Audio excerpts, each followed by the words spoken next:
നമസ്കാരം. Raf talk ഫുട്ബോളിലേക്ക് അവർക്കും സ്വാഗതം. IFFHSന്റെ 2025 ബെസ്റ്റ് ടീം പ്രഖ്യാപിച്ചിട്ടുണ്ട്. IFFHS men's world team 2025.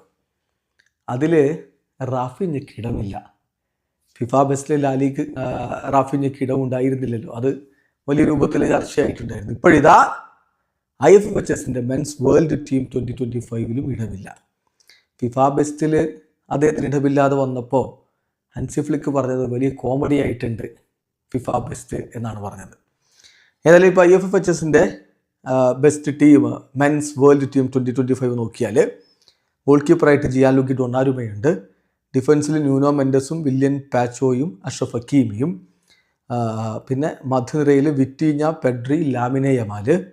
മുന്നേറ്റത്തിൽ ഇരു പാർശ്വങ്ങളിൽ എംബാപ്പയും ഒസ്മാൻ ഡെംബലയും. പിന്നെ ഗോളടിക്കാൻ എർലിംഗ് ഹാലൻഡ്, ഹാരി കെയ്ൻ എന്നിവർ. അതായത് മുന്നേറ്റത്തിൽ ഒരു വമ്പൻ താരനിരയെ തന്നെ അങ്ങ് അഴിച്ചുവിട്ടിരിക്കുകയാണ്. 3-3-4 ആണ് ഇതിൻ്റെ ഫോർമേഷൻ എന്ന കാര്യം കൂടി ശ്രദ്ധിക്കണം. അതോടൊപ്പം തന്നെ IFFHS men's youth under 20 world team 2025 പ്രഖ്യാപിച്ചിട്ടുണ്ട്. അതിൽ ഗോൾ കീപ്പറായിട്ട് ഉള്ളത് റെസ്റ്റസ് ആണ്. ഡിഫൻസിൽ ഡീൻ ഹുയിസനും പൗ കുബാർസിയും മെയിൽസ് ലേഴ്സ് കെല്ലിയും ഉണ്ട്. മധ്യനിരയിൽ ആർദ ഗ്യൂളറും കിരൺ യിൽഡിസും വാരൻസെ റെമറിയും ഫ്രാങ്കോ മസ്റ്റൻഡൂനയുമാണ്. മുന്നേറ്റത്തിൽ എസ്റ്റവായോയും ഡിസേഡോവും ലാമിനെ യമാലും. വീഡിയോ അവസാനിക്കുന്നു. ഫുട്ബോൾ ലോകത്ത് കൂടുതൽ വിശേഷങ്ങളുമായി റാഫ് ടോക്സിൽ എത്താം.